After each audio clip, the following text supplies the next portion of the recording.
rejecting God. God wants you to receive him. He receives you the moment you receive him.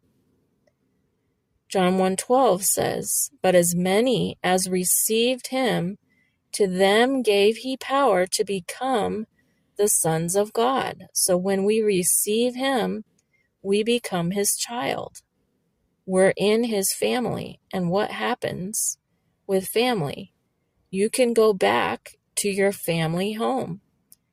Sometimes if somebody falls on hard times, what do? They go back to the home of their parents until they can get a job and get started again. Well, that's what we have with God. When we receive him, we are adopted into his family, and we then have a home with him after we die. And we also, through Jesus, have our record erased, and God remembers our sin no more because it has been paid for already. Jesus went to hell for us and took all that sin and erased it off of our record by his own blood. Verse 20, "In that day you will know that I am in the Father, and you in me, and I in you.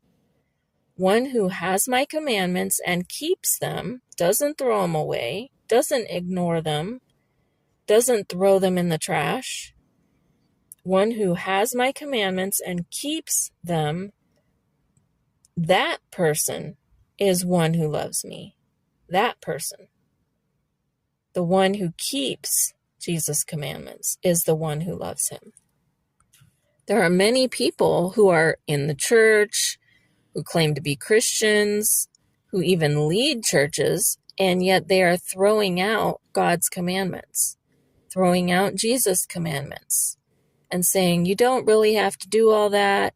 You can just do whatever you want, but as long as you're in a relationship with God, everything's fine. No, you don't love God if you're throwing out his commandments. That's what Jesus said right here, verse 21.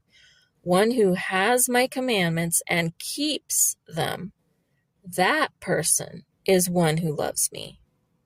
One who loves me will be loved by my Father, and I will love him and will reveal myself to him. So when you love Jesus, you are loving the Father, Yahweh God.